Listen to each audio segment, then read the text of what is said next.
Hello students, कैसे हैं आप सब लोग। उम्मीद है आप सब लोग अच्छे होंगे और आपकी तैयारी भी बहुत अच्छे से चल रही होगी। हमने कंप्यूटर की 2 क्लासेस अब तक अटेंड कर ली है, जिसके अंदर हमने नेटवर्किंग और कंप्यूटर का बेसिक स्ट्रक्चर जो होता है वो हमने पढ़ लिया है। आज हम कंप्यूटर से रिलेटेड कुछ टर्म्स को पढ़ेंगे। ये टर्म्स जो है आपके एग्जाम के पॉइंट ऑफ व्यू से इंपॉर्टेंट है, आपसे पूछी जा सकती है। जैसे OCR क्या होता है, इसके बारे में इसकी फुल फॉर्म आपसे पूछी जा सकती है। तो चलिए शुरू करते हैं।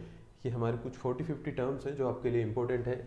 बहुत सारी इसमें से आपने पढ़ ली होगी, बहुत सारी ऐसी कुछ ऐसी होगी जो नहीं होगी। तो ये 10-15 मिनट की क्लास है, आप इसे देख लीजिए, आपको जो है आसानी रहेगी।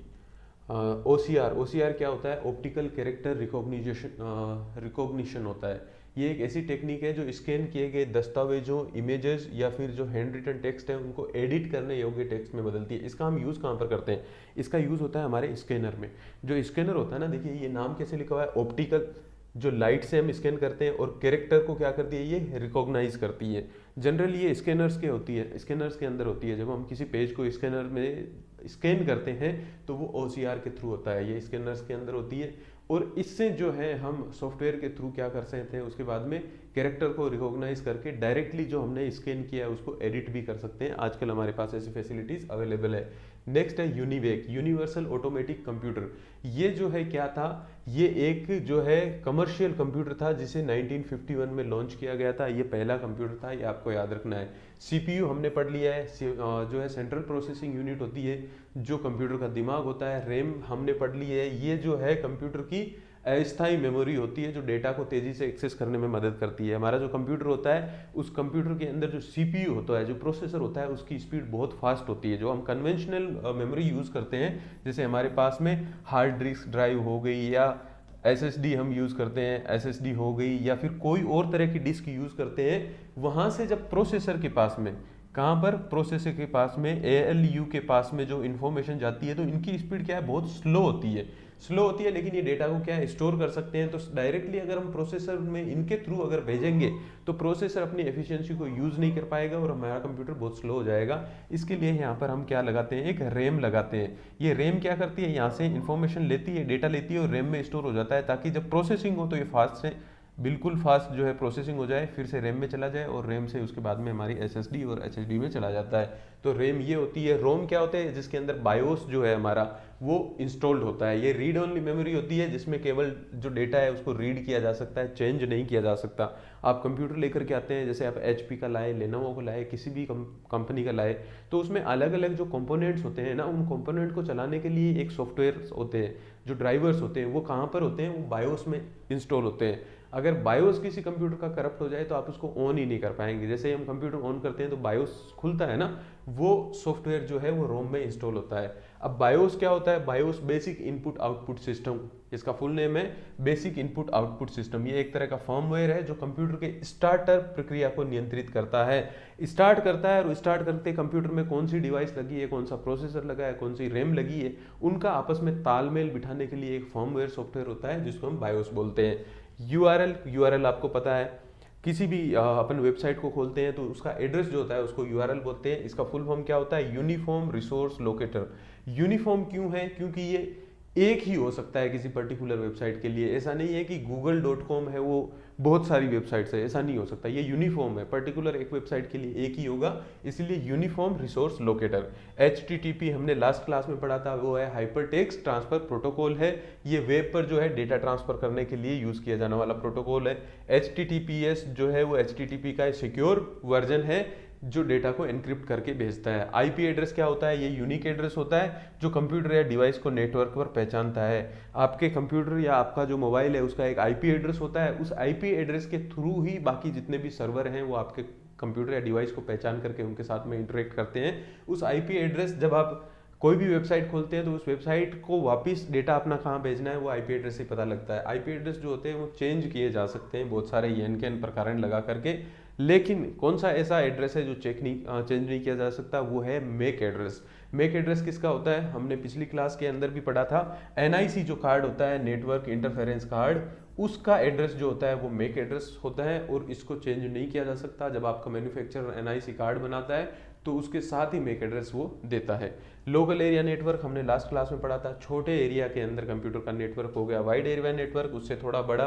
VPN क्या होता है, वर्चुअल प्राइवेट नेटवर्क। VPN देखिए, आपके पास में ये कंप्यूटर है और इससे आप कोई चीज़ एक्सेस करना चाह रहे हैं, कोई वेबसाइट, लेकिन उस वेबसाइट को आप पता नहीं लगने देना चाहते कि मेरे कंप्यूटर का आईपी एड्रेस क्या है, मेरे कंप्यूटर का मैक एड्रेस क्या है। ऑब्वियसली अगर आप किसी सर्वर से आप कनेक्ट होते हैं, जैसे ये सर्वर है, उससे कनेक्ट होंगे तो ये सर्वर आपके पास में डेटा कैसे भेजेगा, आपके आईपी एड्रेस से भेजेगा ना।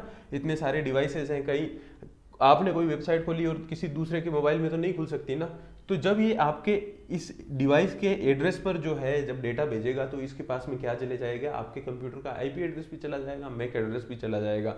वो अगर आप नहीं देना चाहते हैं तो हमारे पास में एक फैसिलिटी होती है, हम बीच में एक वीपीएन सॉफ्टवेयर यूज करते हैं। वीपीएन को क्या बोलते हैं, वर्चुअल प्राइवेट नेटवर्क। अब होगा क्या, आपका कंप्यूटर वीपीएन के पास में भेजेगा, वीपीएन जो है अपना एड्रेस जो है आईपी एड्रेस और मैक एड्रेस इस सर्वर के पास भेजेगा और सर्वर से रिक्वेस्ट कंप्लीट होते ही ये वीपीएन प्रोवाइडर के पास भेजेगा और वीपीएन वाला वापस आपके कंप्यूटर पर भेज देगा। तो एक मीडिएटर हो गया।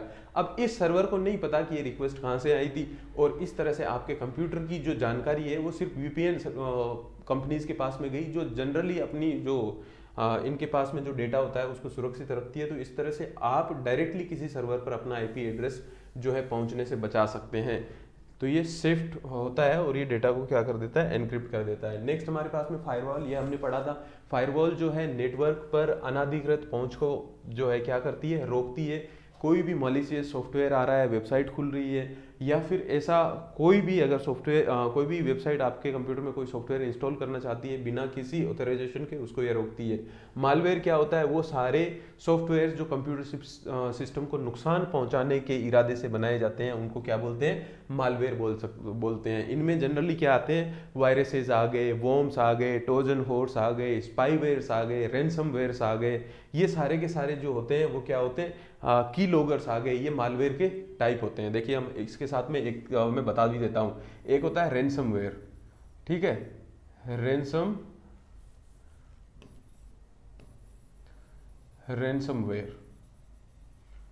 रैनसमवेयर क्या करता है, कई बार आपने जो पुराने विंडोज़ वगैरह हम देखते हैं, आपने कोई ऐसा सॉफ्टवेयर डाउनलोड किया और रैनसमवेयर अगर इंस्टॉल हो गया तो वो आपकी फाइलों को ना इनक्रिप्ट कर देता है। इनक्रिप्ट करने के बाद में आपके पास जब भी आप उस फाइल को खोलते हैं तो आपके पास में एक मैसेज आ जाता है कि ये फाइल जो है वो आपके इनक्रिप्ट हो चुकी है, इसको जो है लॉक किया जा चुका है, और अगर आप इसको खोलना चाहते हैं तो हमें जो है इस पते पे इतने बिटकॉइन भेजिए तो हम इसको जो है डिक्रिप्ट करेंगे।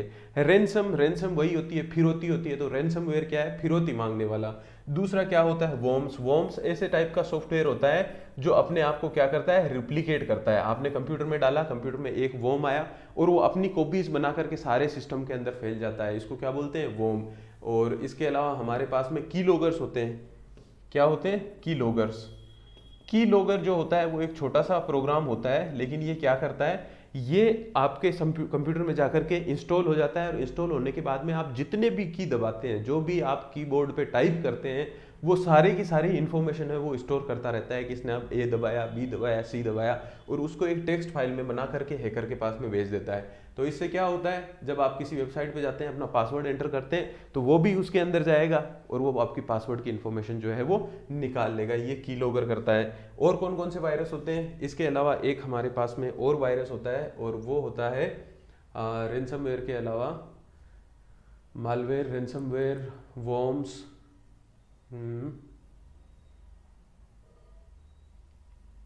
चलिए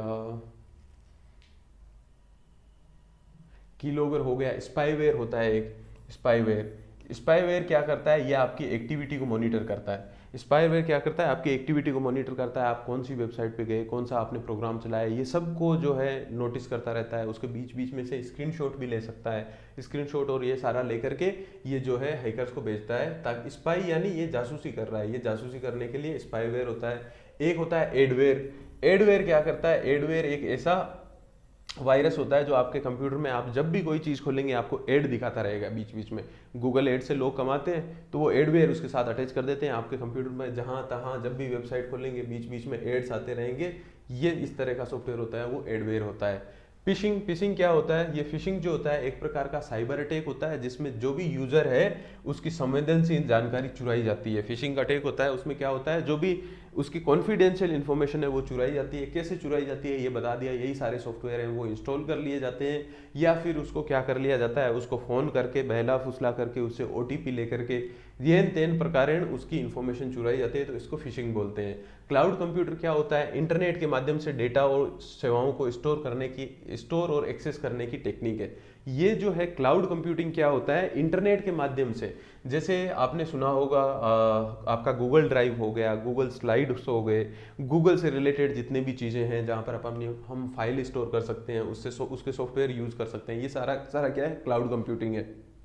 जैसे AWS सुना होगा, अमेजॉन वेब सर्विसेज, ये क्या है, ये एक तरह का क्लाउड कंप्यूटिंग प्लेटफॉर्म है। यहाँ पर आपको विंडो भी इंस्टॉल करने की ज़रूरत नहीं है, आपके पास में कंप्यूटर है, पुराना कंप्यूटर है, उसके अंदर सिर्फ आपको एक ब्राउज़र खोलना है और आपने AWS का सब्सक्रिप्शन ले लेना है। जैसे ही आप AWS का सब्सक्रिप्शन लेंगे, आप जो भी विंडो चलाना चाहते हैं वो आपके ब्राउज़र में खुल जाएगा। वो कंप्यूटर आपका नहीं है, आपके कंप्यूटर में जैसे विंडोज 7 डला हुआ है, बहुत पुराना कंप्यूटर है, लेकिन AWS पे विंडोज 11 चला सकते हैं, क्योंकि वो आपका क्लाउड में होगा। वहाँ पर जो अमेजोन का सर्वर है वहाँ पर वो विंडोज इंस्टॉल होगा, वहीं से रैम वगैरह का एलोकेशन होगा, और यहाँ आपके कंप्यूटर में सिर्फ इंटरनेट चलना चाहिए, आप एक्सेस कर सकते हैं। तो ये सारी की सारी क्लाउड कंप्यूटिंग होती है। एनक्रिप्शन क्या होता है कि डेटा जो है उसको कोड करने की प्रक्रिया है। जैसे हमारे पास जो डेटा है उसको हम एक कोड वर्ड से उसको कोड कर दें, ताकि कोई भी उस यूजर जो है, कोई भी दूसरा इंसान, कोई दूसरी मशीन जो है उसको डिकोड नहीं, मतलब पढ़ नहीं सके डायरेक्टली। जैसे आप कहीं पर बिट के हिसाब से जाता है, जैसे आपके बैंकिंग में रीजनिंग में क्वेश्चन भी आएंगे ना कि XYZ को ये बोला जाता है, उसको ये बोला जाता है, सेम वैसा सा कुछ प्रोसेस होता है, उसको एनक्रिप्ट कर देते हैं डेटा को, ताकि अगर दूसरा कोई बीच में सेंध लगा कर उस डेटा को पढ़े भी ना तो उसको समझ नहीं आएगी ये किस तरह से एनक्रिप्ट हुआ है। डेटाबेस क्या होता है, डेटाबेस जो है डेटा को स्टोर करने की प्रणाली है, सॉफ्टवेयर्स होते हैं इसके, जैसे SQL हो गया, MySQL हो गया, DBMS हो गया, ये सारे डेटाबेस है जहाँ पे ह्यूज नंबर ऑफ डेटा जो है वो रखा जाता है, बहुत सारे यूज़र हैं। देखिए ऐसे आपको जनरली तो हम जो डेटा जैसे हम बोल देंगे एक्सेल में रख सकते हैं, वर्ड में रख सकते हैं, लेकिन एक जैसे अमेजोन का एग्जांपल लीजिए, जो अमेजन जो है उसके पास में बहुत सारे यूज़र हैं, बहुत सारे यूज़र क्वेरी करते हैं, बहुत सारी चीज़ें पूछते हैं, तो वो यहाँ पर फाइल्स में नहीं स्टोर कर सकते ना, उसको डेटाबेस सॉफ्टवेयर चाहिए होगा जिसमें बहुत सारे यूज़र का डेटा वहाँ पर रखा रहे। इसके लिए अलग अलग सॉफ्टवेयर्स होते हैं। SQL जो है ये डेटाबेस में डेटा को जो है क्या करने की, मैनेज करने की और उसको एक्सेस करने के लिए जो यूज़ होने वाली वो क्या है, भाषा है, लैंग्वेज है, जो डेटा को मैनेज कर सकती है, डेटाबेस से डेटा को रिट्राइव कर सकती है, डेटाबेस में डेटा को स्टोर कर सकती है, SQL। GUI क्या होता है, ग्राफिकल यूजर इंटरफेस होता है। देखिए जब हम एक सॉफ्टवेयर बनाते हैं, जैसे मैं अभी इस बोर्ड में पढ़ा रहा हूँ ना, तो जो आपको यहाँ पर दिख रहा है ना वो सारा का सारा क्या है, ग्राफिकल यूजर इंटरफेस है। जब आप फेसबुक ओपन करते हैं तो जो आपको दिख रहा होता है वो क्या है, ग्राफिकल यूजर इंटरफेस है। उसके पीछे डेटा प्रोसेस, मैथ्स, ये सब चलती रहती है कि कौन कहाँ पर क्या करने से क्या होगा, लेकिन यूजर को ये कैसे दिखेगा। आप कोई भी सॉफ्टवेयर बनाते हैं तो जो यूज़र है आपका, उस यूज़र को ये किस तरह से दिखाई देगा, उसको ग्राफिकल यूज़र इंटरफेस बोलते हैं। कि यहाँ पर मेन्यू आएगा, यहाँ पर हमारा फीड आएगा, यहाँ पर प्रोफाइल पिक्चर आएगी, तो ये जो है ना इसको क्या बोलते हैं, ग्राफिकल यूज़र इंटरफेस बोलते हैं। ऑपरेटिंग सिस्टम वो सॉफ्टवेयर जो हार्डवेयर और यूज़र के बीच में इंटरफेस देता है, वो ऑपरेटिंग सिस्टम हो गया। ISP क्या होता है, इंटरनेट सर्विस प्रोवाइडर, जो आपको इंटरनेट की सेवाएं देता है। PDF का फुल फॉर्म आपको याद रखना है, पोर्टेबल डॉक्यूमेंट फॉर्मेट, इसका फुल फॉर्म है पोर्टेबल डॉक्यूमेंट फॉर्मेट। ये जो है फाइल फॉर्मेट है, PDF में हम अपने डॉक्यूमेंट्स को क्या करते हैं, साझा करते हैं। ये बहुत पॉपुलर है। पॉपुलर क्यों है, इसको एनक्रिप्ट किया जा सकता है, इसमें सिक्योरिटी ज़्यादा है, इस पर आप पासवर्ड लगा सकते हैं, बहुत इसके जो है क्या है एडवांटेजेस हैं, जिसकी वजह से PDF को यूज़ किया जाता है। JPEG ये क्या है, इमेज का एक फॉर्मेट है, और इसका फुल फॉर्म क्या होता है, joint photographic experts group. JPEG का फुल फॉर्म क्या होता है, जॉइंट फोटोग्राफिक एक्सपर्ट्स ग्रुप। ये इमेज फाइल का फॉर्मेट है जो फोटोग्राफ के लिए यूज़ किया जाता है। MP3 क्या है, MP3 हमारे पास में एक ऑडियो का फॉर्मेट होता है, इसका फुल फॉर्म है MPEG ऑडियो लेयर 3। M यानी MPEG ऑडियो लेयर 3, इसको MP3 बोला जाता है। वाईफाई जो है, वाईफाई आपको पता है, आप सब यूज़ करते हैं। वाईफाई क्या होता है, इसका फुल फॉर्म होता है वायरलेस फिडेलिटी। वायरलेस फिडेलिटी इसका शॉर्ट फॉर्म हो जाएगा वाईफाई। नेक्स्ट हमारे पास में ब्लूटूथ आप सबको पता होगा। USB का फुल फॉर्म होता है यूनिवर्सल सीरियल बस, यानी ये कनेक्शन होता है, जो USB पोर्ट होता है ना, यूएसबी पोर्ट और जो यूएसबी आप यूज़ करते हैं उसका फुल फॉर्म है यूनिवर्सल सीरियल बस। कैशे मेमोरी, कैश मेमोरी क्या होती है? ये एक तरह की तेज मेमोरी है जो सीपीयू को डेटा तेजी से उपलब्ध करवाती है। देखिए, आप अपने कंप्यूटर में गए और आपने जो है वहाँ पर जाकर के फेसबुक ओपन किया। अब फेसबुक ओपन करेंगे तो फेसबुक जितनी बार आप जाएंगे उतनी बार ही लोड होगा, उतनी बार ही वो आपसे इमेज पासवर्ड मांगेगा, उतनी बार सारा का सारा फीड लाएगा, तो उसमें डेटा कंज्यूम होगा और उसकी स्पीड स्लो हो जाएगी। इसके लिए वो क्या करेगा, एक कैशे मेमोरी बना लेगा। उस कैशे मेमोरी के अंदर जब आप विजिट करेंगे तो जो जो डेटा है वो एक बार कैशे मेमोरी के अंदर स्टोर हो जाएगा और उसके बाद में जब हम नेक्स्ट टाइम उसको ओपन करेंगे तो ये कैशे मेमोरी से डेटा लेकर के इसको अपडेट करके आपको शो कर देगा। इसी तरह सारे सॉफ्टवेयर करते हैं। फास्ट एक्सेस रखने के लिए कुछ एक मेमोरी का उनका एलोकेशन होता है जिसको हम क्या करते हैं, कैशे मेमोरी बोलते हैं। एल्गोरिदम क्या होता है, ये किसी भी प्रोसेस को जो है स्टेप बाय स्टेप किसी भी प्रॉब्लम को सॉल्व करने की जो तरीका होता है उसको एल्गोरिदम बोलते हैं। बाइनरी कोड कंप्यूटर की लैंग्वेज है जिसमें 0 और 1 होता है। 0 और 1 क्यों होता है? क्योंकि इलेक्ट्रिसिटी जो भी होती है, जो हमारे पास इलेक्ट्रिसिटी है, बिजली है, उसके दो ही स्टेज होते हैं, या तो वो चालू होती है या फिर वो बंद होती है। तो इसी आधार पर यहाँ पर 0 और 1 होता है। बिट क्या होती है? ये कंप्यूटर डेटा की सबसे छोटी इकाई है जो 0 या 1 हो सकती है। बिट के बाद में बाइट बनता है। बाइट जो है वो 8 बिट से बनती है। हमारे पास में 8 बिट है, उनसे बाइट बनती है। जैसे 0 1 1 1 0 1 1 1, ये कितना हो गया? 3 3 6 और 8, ये एक पूरा क्या हो गया, बाइट हो गया। तो इसको हम क्या बोलेंगे, बाइट बोलेंगे। हार्ड डिस्क हमें पता है जो प्राइमरी स्टोरेज होती है, जो एकदम परमानेंट रूप से डेटा को स्टोर करता है। आजकल एसएसडी भी यूज आने लगी है। हार्ड डिस्क में क्या होता है, हार्ड डिस्क के अंदर एक डिस्क लगी होती है मैग्नेटिक, वो घूमती रहती है और घूमती रहती है और उससे जो है डेटा रीड किया जाता है। अब घूमने में और उसमें डेटा रीड करने में प्रॉब्लम क्या है? पहली तो उसके अंदर मोटर की जरूरत होगी। दूसरा, वो अगर कोई डिस्क है और वो घूमेगी तो वो घूमेगी तो एक ही जगह पर जो है डेटा में एक बार में पढ़ पाऊंगा। यहाँ पर अगर हेडर है, ये हेडर यहाँ पर है, अगर मुझे यहाँ का डेटा रीड करना है तो उस हेडर को यहाँ आना पड़ेगा, यहाँ का करना है तो यहाँ आना पड़ेगा। तो ये हेडर ऐसे घूमता रहेगा, तो इससे इसकी स्पीड स्लो होगी। स्पीड स्लो होने के साथ साथ में ये क्या होगा, इलेक्ट्रिसिटी भी ज़्यादा कंज्यूम करेगा। एसएसडी क्या है? एसएसडी सिर्फ एक सिंपल इलेक्ट्रॉनिक चिप होती है। क्योंकि इसके अंदर ऐसा कोई मैकेनिकल चीज़ नहीं होती तो ये फास्ट होती है और स्पीड इसकी ज़्यादा होती है। मदरबोर्ड क्या होता है? मदरबोर्ड हमने कंप्यूटर बेसिक की क्लास में पढ़ा था। ये मेन जो है सर्किट बोर्ड होता है जो जिसके ऊपर सारे कंपोनेंट्स लगे होते हैं। सीपीयू भी प्रोसेसर भी इस पे लगा होगा, रैम भी इसका पे लगा होगा, पावर सप्लाई भी इस पे लगी होगी, ये मदरबोर्ड पे लगा रहता है। पोर्ट क्या होता है? ये कनेक्शन पॉइंट होता है जो डिवाइस को जोड़ने के लिए यूज़ किया जाता है। जितने भी, जैसे यूएसबी पोर्ट हो गया, एचडीएमआई पोर्ट हो गया, जो भी कंप्यूटर में कनेक्शन करने के लिए जो पोर्ट यूज में लिया जाता है। ब्राउज़र सबको पता है। कुकीज़ क्या होता है? ये छोटी फाइलें होती है कुकीज़ जो वेबसाइट द्वारा उपयोगकर्ताओं की जानकारी स्टोर। ये कुकीज़ आपके कहाँ पर मिलता है? कुकीज़ आपके जो है ब्राउज़र में मिलती है। आपको बार बार लॉगिन या पासवर्ड नहीं डालना पड़ता, उसकी इन्फॉर्मेशन जो है कुकीज़ के अंदर स्टोर हो जाती है। जब आप वेब पेज में जाकर के यूज़र नेम और पासवर्ड डालते हैं, वो स्टोर करने के लिए पूछता है, तो वो कहाँ स्टोर होती है? कुकीज़ में स्टोर होती है। नेक्स्ट हमारे पास में एआई हमें पता है ये जो है कंप्यूटर साइंस की एक ब्रांच है जो आर्टिफिशियल इंटेलिजेंस पे काम करती है। और ये किस पे काम करती है? ये मशीन लर्निंग मॉडल एमएल पे काम करती है, जो क्या करती है, सिस्टम को डेटा से सीखने और अनुभव से सुधार करने की क्षमता प्रदान करती है।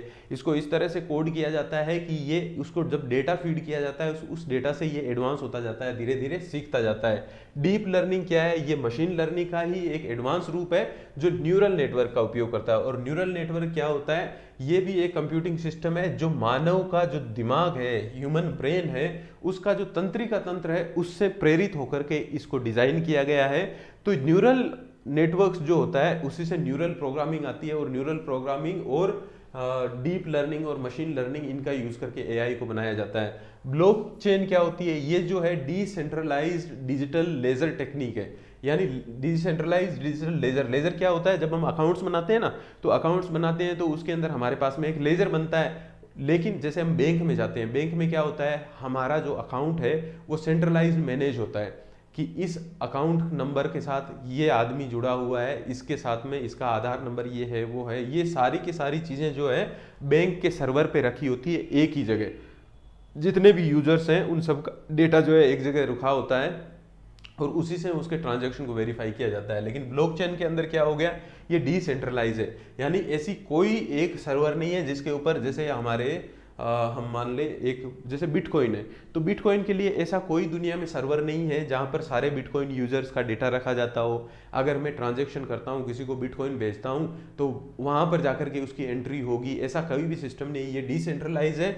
ये जो लाइव जो सीपीयू जो होते हैं, प्रोसेसर्स होते हैं, उनका यूज़ करके इसकी जो है लेजर्स बनाए जाते हैं, जिसकी वजह से क्या होता है, कहीं एक जगह पे किसी का डेटा नहीं है, तो ये एक तरफ से प्राइवेट होता है और किसी दूसरे यूजर की इंफॉर्मेशन निकालना इम्पॉसिबल है इस तरह की टेक्निक के अंदर। क्रिप्टो करेंसी आपको पता है, ये जो है क्या बोलते हैं, एक तरह की वर्चुअल करेंसी है जो क्रिप्टोग्राफी द्वारा सुरक्षित होती है। बिग डेटा क्या होता है, जो बहुत बड़ी मात्रा में जो डेटा होता है ना, बहुत बड़ी मात्रा में, जैसे अमेजोन है उसकी, या फिर यूट्यूब है, उसके पास में जो बहुत ह्यूज अमाउंट में डेटा आता है, उसको स्टोर करना और उसको प्रोसेस करने का प्रोसेस जो है वो है बिग डेटा बोला जाता है। इस तरह की चीज़ों को डेटा माइनिंग क्या होती है, ये डेटा सेट से पैटर्न और ज्ञान निकालने की प्रक्रिया। डेटा माइनिंग क्या होती है, आपके पास में बहुत सारा डेटा दे दिया गया, जैसे हम अमेजन की बात करें, अमेजन ने आपके पास में पिछले 5 सालों की सेल का रिकॉर्ड दे दिया कि ये हमारे पास में इस प्रोडक्ट की इतनी सेल हुई है, तो वो डेटा क्या है, वो बिग डेटा है। अब उस बिग डेटा से जब किसी को डेटा माइनिंग करने के लिए बोला जाएगा, तो उसको ये पूछा जाएगा कि हम अगस्त के महीने में ना किस चीज़ों का स्टॉक ज़्यादा रखें ताकि हमारे यूजर्स को डिफिकल्टी ना आए। तो वो 5 सालों का ट्रेंड देखेगा कि अगस्त में ये चीज़ें ज़्यादा बिकी हैं, और वो माइनिंग करके उस डेटा को जो है एनालाइज करके ये बताएगा कि अगस्त के महीने में जनरली इन चीज़ों की डिमांड ज़्यादा रहती है, तो इन चीज़ों पे आपको ज़्यादा फोकस करना चाहिए। इस पूरी प्रोसेस को क्या बोलते हैं, डेटा माइनिंग बोलते हैं। उसके बाद में इंटरनेट ऑफ थिंग्स, जो भी नेटवर्क है इंटरनेट के माध्यम से जुड़े होते हैं और डेटा को जो है ट्रांसफ़र करते हैं, ये सारे के सारे जो डिवाइसेस हैं उनको इंटरनेट ऑफ थिंग्स बोला जाता है। क्लाउड स्टोरेज क्या है, क्लाउड स्टोरेज जो डेटा को जो है इंटरनेट पर स्टोर करने की सेवा है, जिसे कहीं पे भी एक्सेस किया जा सकता है। जैसे गूगल ड्राइव है, वो आपका एक तरह का क्या है, क्लाउड स्टोरेज है। वन ड्राइव है, वो भी क्या है, क्लाउड स्टोरेज है। उसके बाद में वर्चुअल रियलिटी आपको पता है, ये एक इस तरह का एनवायरनमेंट क्रिएट करता है जो वास्तविक जैसा लगे यूजर को। पहले हमारे पास में VR हेडसेट आते थे, अभी भी एप्पल का भी एक हेडसेट आया है जिसे आप पहन लेते हैं तो आपको पूरी दुनिया के अंदर आपको ऐसे 360 डिग्री पे आप वर्चुअल रियलिटी को क्या है, एक्सप्रेस मतलब अनुभव कर सकते हैं। उसके बाद में ऑगमेंटेड रियलिटी, ये क्या होता है, ये एक ऐसी टेक्निक है जो वास्तविक दुनिया के दृश्यों को कंप्यूटर जनित जानकारी से बढ़ाते हैं। ऑगमेंटेड रियलिटी क्या होती है, ऐसी जो रियल हमने जो इमेजेस ली है, जो रियल जानकारी ली है, उसको ये मैनिपुलेट करके क्या कर सकते हैं, उसको और इम्प्रूव कर सकते हैं। क्वांटम कंप्यूटिंग वो है जो क्वांटम फिजिक्स का यूज़ करके, क्वांटम फिजिक्स के जो है सिद्धांतों का यूज़ करके जो कंप्यूटिंग सिस्टम बनाया जाता है वो क्वांटम कंप्यूटर है। साइबर सिक्योरिटी जो है नेटवर्क को और कंप्यूटर को साइबर अटैक से बचाने की जो प्रोसेस होती है वो साइबर सिक्योरिटी होती है। रैनसमवेयर अभी हमने देखा, जो डेटा को एनक्रिप्ट कर लेता है और फिर फिरौती की मांग करता है। डीडोस अटैक, ये आपको याद रखना है। डीडोस अटैक क्या है, डिस्ट्रीब्यूटेड डिनाइल ऑफ सर्विसेज, यानी ये एक तरह का साइबर अटैक है जो नेटवर्क को ट्रैफिक से भर देता है, जिससे सेवाएं बाधित हो जाती है। अभी आपने थोड़े दिनों पहले सुना होगा कि चाइना ने जो है डीप सीक AI जो है वो लॉन्च किया था, और डीप सीक AI जैसे ही लॉन्च हुआ वैसे ही वहां पर अमेरिकन्स ने इसके ऊपर क्या अटैक किया था, डीडोस अटैक किया था। यानी उसका जो डीप सीक का जो सर्वर है वहां पर इतनी ज़्यादा रिक्वेस्ट गई, मतलब एक तो यूज़र होता है जैसे आप एक्सेस कर रहे हैं, एक उन्होंने सॉफ्टवेयर से ऐसा वायरस बना दिया जो बार बार उस वेबसाइट को अटैक कर रहा है और वो थाउजेंड्स करोड़ की मतलब टाइम्स जो है एक्सेस कर रहा है। तो ऐसे में वहाँ पर क्या होगा, ट्रैफिक बढ़ जाएगा और उतना जो आगे वाला सर्वर है उसको हैंडल नहीं कर पाएगा, क्योंकि आप इन ह्यूमन जो है उनकी तो लिमिटेड पॉपुलेशन है, लेकिन अगर कंप्यूटर के वायरस से किया जाए तो वो तो मिलियंस ट्रिलियंस में हो सकता है, जिससे क्या हो जाएगा, उसका सर्वर जो है वो यहाँ पर कोलैप्स कर जाएगा और जो वेबसाइट है वो क्या हो जाएगी, डाउन हो जाएगी। API क्या होता है, एप्लीकेशन प्रोग्रामिंग इंटरफेस। ये क्या होता है, ये सॉफ्टवेयर कंपोनेंट्स के बीच के संसार को सक्षम बनाता है। कैसे, देखिए आप जैसे कोई भी एक सॉफ्टवेयर जैसे ChatGPT यूज़ करते हैं, कहाँ पर, ChatGPT यूज़ करते हैं, तो ChatGPT को अगर आप अपने किसी सॉफ्टवेयर में डालना चाहते हैं तो आपकी इसकी API लानी पड़ेगी। API की ला करके जब आप उसे अपने सॉफ्टवेयर के अंदर इंस्टॉल कर देंगे तो क्या होगा, ये आपका सॉफ्टवेयर जहाँ पर भी इसे ChatGPT की ज़रूरत होगी, ये ChatGPT के सर्वर से कनेक्ट करके डायरेक्टली आपके सॉफ्टवेयर के अंदर इसका जो है क्या कर देगा, इन्फॉर्मेशन प्रोवाइड करवा देगा। जैसे आपने माइक्रोसॉफ्ट वर्ड के अंदर चैट जीपीटी का एपीआई डाल दिया तो आपको चैट जीपीटी के वेबसाइट पे जाने की ज़रूरत है, वहीं पर आपके पास में ऑप्शन आ जाएगा, वहीं से आप अपनी प्रोसेस कर सकते हैं। उसको बोलते हैं एपीआई। डेवऑप्स क्या होता है, ये है डेवलपमेंट एंड ऑपरेशन, ये आईटी का ये ब्रांच है जो डेवलपमेंट करती है और ऑपरेशन करती है। एजाइल मेथोडोलॉजी, ये सॉफ्टवेयर डेवलपमेंट की प्रक्रिया है। स्क्रम क्या है, ये इसी एजाइल मेथोडोलॉजी का फ्रेमवर्क है। कुबरनेट्स है जो है कंटेनराइज्ड एप्लीकेशन को डिप्लॉय और मैनेज करने के लिए ओपन सोर्स प्लेटफॉर्म है कुबरनेट्स। डोकर जो है वो ऐसी टेक्निक है जो एप्लीकेशन को पोर्टेबल और स्केलेबल बनाती है। ये क्या करती है, एप्लीकेशन को पोर्टेबल बनाने का काम करती है। एक आपको इंस्टॉल करना होता है, आप इंस्टॉल नहीं करना चाहते हैं तो बहुत सारी एप्लीकेशन ऐसी आती है जिसको आपको इंस्टॉल करने की जरूरत नहीं है, उस पर क्लिक करोगे वो ओपन हो जाती है। तो वो सर्विसेज जो है डोकर से बनाई जाती है। माइक्रो सर्विसेज क्या होती है, कोई भी बड़ा सॉफ्टवेयर है उसके छोटे छोटे पार्ट में डिवाइड करने को माइक्रो सर्विसेज बोलते हैं। जैसे आपके पास में माइक्रोसॉफ्ट वर्ड जो है वो बड़ा सॉफ्टवेयर है, उसके अंदर जो प्रोसेसेस चलती रहती है वो कौन सी होती है, माइक्रो सर्विसेज होती है। सर्वरलेस कंप्यूटिंग क्या होती है, ये ऐसा कंप्यूटिंग मॉडल है जहां डेवलपर्स को सर्वर प्रबंधन की आवश्यकता नहीं होती, सर्वरलेस होता है। ये जो कंप्यूटिंग होती है वो क्या होती है, सर्वरलेस होती है।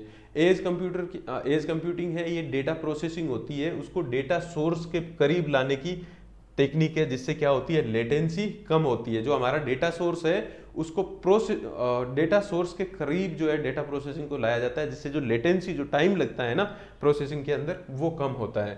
5G हमें पता है, बायोमेट्रिक्स पता है, NLP न्यूरल लैंग्वेज प्रोसेसिंग होती है, ये AI की शाखाएं होती है, हमने पिछली स्लाइड के अंदर पढ़ा था। इसके बाद में चैटबॉट आपको पता है, एक ऐसा सॉफ्टवेयर है जो इंसान के जैसे चैट कर सकता है। चैट जीपीटी के जैसे चैटबॉट्स आते हैं, आपको पता है। रोबोटिक प्रोसेस ऑटोमेशन, ये क्या होता है, ये सॉफ्टवेयर रोबोट का उपयोग करके दोहराए जाने वाले कार्यों को स्वचालित करने की तकनीक है। यानी रोबोट्स जो हैं उनको जो है उनका उपयोग करके जो रिपीटेटिव वर्क है, आपने रोबोट लेके आए और ऐसा काम जो उसको रिपीटेटिव वर्क करना है वो उसको लर्न करके बार बार करना सीख जाएगा। डिजिटल ट्विन है, डिजिटल की ट्विन क्या होती है, ये एक वर्चुअल प्रतिकृति है जो भौतिक वस्तुओं या प्रक्रियाओं का अनुकरण करती है, जो डिजिटली जो है ट्विन हो जाना।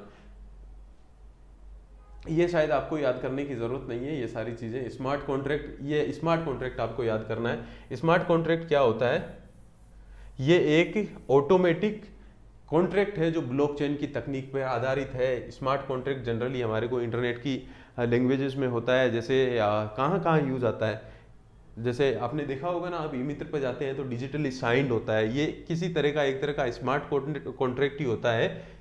ब्लॉकचेन पे भी स्मार्ट कॉन्ट्रैक्ट्स होते हैं, जब आप बिटकॉइन वगैरह खरीदते हैं तो वहाँ पर स्मार्ट कॉन्ट्रैक्ट ही किए जाते हैं। जीरो ट्रस्ट सिक्योरिटी, ये एक ऐसा सिक्योरिटी मॉडल है जो नेटवर्क के अंदर और बाहर जो भी यूजर हैं उन सबको वेरीफाई करके ही एक्सेस लेने देता है, उसको जीरो ट्रस्ट सिक्योरिटी बोलते हैं।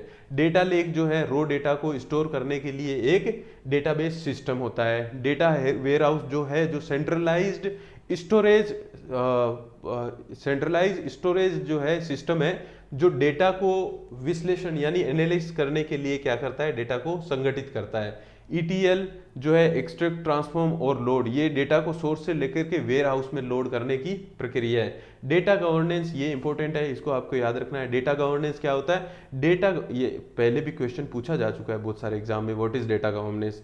जो आपका डेटा होता है ना, डेटा को किसी भी सॉफ्टवेयर के अंदर, आपका डेटाबेस सिस्टम है उसके अंदर किस तरह से उसको मैनेज किया जाएगा, किस तरह से यूज किया जाएगा और किस तरह से उसकी सिक्योरिटी होगी, उसके लिए जो पॉलिसीज होती है उसको हम डेटा गवर्नेंस बोलते हैं। ये गवर्नमेंट से इसका कोई लेना देना नहीं है, ये सेट होते हैं, ये इंस्ट्रक्शन होते हैं जो एक डेटाबेस सिस्टम फॉलो करता है, तो उसका डेटा जो है अच्छे से मैनेज हो जाता है, उसका डेटा है वो सिक्योर रहता है और अच्छे से उस डेटा को एक्सेस कर सकता है। इन पॉलिसीज को हम डेटा गवर्नेंस बोलते हैं। उसके बाद में प्रेडिक्टिव एनालिसिस, ये सिंपल सी बात है, अगर आप फ्यूचर में कोई चीज़ पिछले पास्ट रिकॉर्ड के डेटा को अगर आप देख करके फ्यूचर में कोई प्रेडिक्शन करना चाहते हैं तो उसको प्रेडिक्टिव एनालिसिस बोलते हैं। जैसे हमारे पास में वेदर की इन्फॉर्मेशन आती है ना, वेदर की इन्फॉर्मेशन इसी बेसिस पे आती है, बहुत सारे सालों का जो डेटा होता है, बहुत सारे ईयर्स का डेटा होता है, उसको एनालाइज किया जाता है, फिर उसको करंट सिचुएशन के अंदर अभी क्या चल रहा है उसके साथ में ऐड करके वेटेज ला करके उसमें जो है प्रिडिक्शन की जाती है। इसका बहुत जगह यूज होता है आजकल इंटरनेट के ज़माने में। तो जो हमारी ई-कॉमर्स कंपनीज है वो प्रेडिक्टिव एनालिसिस करती है कि किस टाइम पे कौन सा सामान ज़्यादा बिकेगा। उसके बाद में प्रेस्क्रिप्टिव एनालिटिक्स, ये क्या है, ये प्रिस्क्रिप्टिव, देखिए प्रिडिक्टिव, प्रिडिक्ट करना कि फ्यूचर में क्या आ जाता है। प्रिस्क्रिप्टिव क्या होता है? प्रिस्क्रिप्टिव ये हो गया आपके पास में बहुत सारा डेटा आया और आप डिसीजन आपको लेना है। जैसे आपके पास में 5 लाख कंज्यूमर का डेटा आ गया कि वो क्या चीज़ चाहते हैं, तो उसके अंदर आपके पास में लिमिटेड फंडिंग है, आप पहले आपको कौन सा काम करना चाहिए, ये अगर आप किसी एनालिसिस से पूछेंगे तो वो आपको बताएगा कि इन यूजर्स की डिमांड ये सबसे ज़्यादा है, उसको क्या बोलेंगे? प्रिस्क्रिप्टिव एनालिटिक्स बोलेंगे। प्रिडिक्टिव तब होगा जब वो फ्यूचर के बारे में कुछ बताएगा। और रियल टाइम एनालिसिस होता है, वो तुरंत एनालिसिस करने की जो क्षमता होती है उसको क्या बोलते हैं? Real time analysis. तो ये हमारी आज की क्लास थी। इसके अलावा अगर आपको कोई ऐसा टर्म्स है जिनके बारे में आप जानना चाहते हैं या इसमें मिस हो गया तो आप कमेंट सेक्शन में लिख दीजिए। अगर आपको कुछ समझ में नहीं आया तो हम दोबारा से जो है इसको नेक्स्ट क्लास में लेने की कोशिश करेंगे। नेक्स्ट क्लास हमारी जो है वो माइक्रोसॉफ्ट वर्ड पे होगी, एक्सेल उसके बाद में करेंगे। इस तरह से 3-4 क्लास में इसका जो है सिलेबस हम कंप्लीट कर लेंगे और इसका सिलेबस कंप्लीट करने के बाद में हम जो है इसके एमसीक्यू शुरू करेंगे। जो लोग एक्ट पढ़ रहे हैं अभी, तो एक्ट को किस तरह से, हालांकि बहुत सारे सब लोगों ने याद कर लिया होगा, लेकिन अब हम एमसीक्यूज और आने वाले 3-4 दिनों में किस तरह से उसको याद किया जाना है वो मैं इसके ऊपर बताने वाला हूं। तो आप नेक्स्ट क्लास का वेट कर लीजिए। तब तक के लिए धन्यवाद।